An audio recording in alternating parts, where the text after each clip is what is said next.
But at the heart of this is facts and figures and a discrepancy, Victoria, between what the government think are the correct figures as to how many will be affected and what the farming community think are the numbers that will be affected. Why is there such a big discrepancy?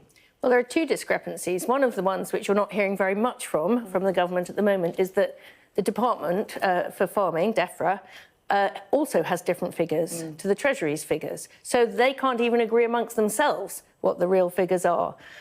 They are saying, basing all of their figures on 1 year of tax return, which is the year before last, I think. Yep. And we're looking at, it's very inconvenient, but you can't predict that we're all going to die in the right place at the right time.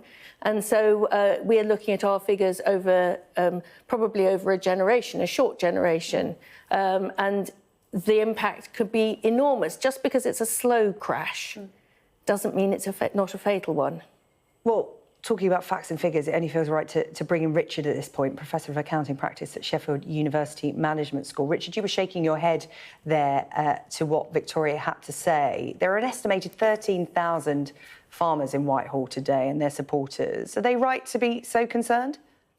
Well, I think I'm afraid to say they really are deeply misinformed. The first thing is that, in fact, we're talking about £3 million of relief being available to farmers, and that's not even true, because the true figure is £5 million, because farmers are also able to claim business property relief as well as agricultural property relief. So the figures that we were hearing earlier on from somebody who was saying, well, let's include the cattle, let's include the crops, let's include the feed, let's include the equipment, all that is subject to another million for each person on top of that. And by the way, your organisation says that on their website, Victoria. So let's not beat around the bush here. It's included. You agree with that? The BPR is included. It's not a separate allowance. It's included in the same allowance. No, it isn't. It's an additional allowance, and you say so on your own website. So and of course, I've checked with the revenue manual. Now let's move on from that, because they are separate reliefs. One is on agricultural property, one is on business property. But the figures are reliable, and the figures are not from 1 year. The figures have come over a long period of time. But let's just stand back a minute and let's just talk about the reality of this, shall we? And let's just do some simple economics.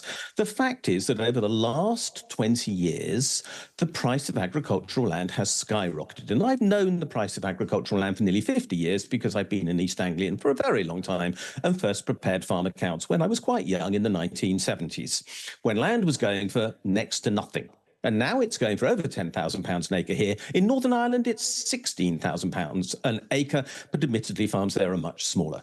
The fact of the matter is, however, that we have not got data to prove that more than 400 or 500 farms a year are claiming agricultural property relief. And this has been going back over several years, and the people who are buying farms now Richard, can I just interrupt the there? likes of Jeremy Clarkson. Yeah, so we are actually simply subsidising farms. Can I just make the obvious point? Nobody has to be a farmer. Nobody asks anyone to be a farmer. And anybody who's a farmer who doesn't like this can sell up and make over £100,000 a year. All right, I'm going to put that to Jacob. I'm going to put that to Jacob. Jacob, you don't have to be a farmer. You can do something else. Perfectly acceptable that every farmer could go and do something else, but then who's going to feed the nation? It's as simple as that. Who's going to feed the nation, Richard? Nobody's going to get into a business to earn nothing. No, this is another nonsense argument, because in fact what we're finding is that agricultural land is worth a lot of money because people are buying it, and when they buy it to claim agricultural property relief for inheritance tax purposes, they have to farm it. Nobody has ever bought a farm and left it to sit aside, unless of course they are claiming set aside and rewilding. Could I leave? You can let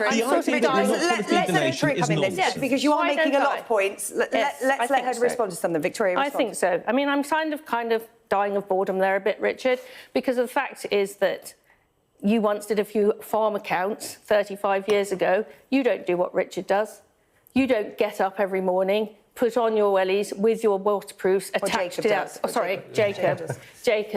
And you're very happy to opine on a kind of a theory of farming and a theory of agricultural economics, which is your view, and judging by your age, probably the same as mine, it's a clear kind of Marxist view of economics. Let's smash it to pieces. I'm not a Marxist. Let's and stop once you've smashed it to pieces, I think his farm is not worth smashing just so that you can try and prove your theory. That is not the way to cope with the problems. Actually, I've read your article with great interest, and I too think that there are deep-seated problems within agriculture.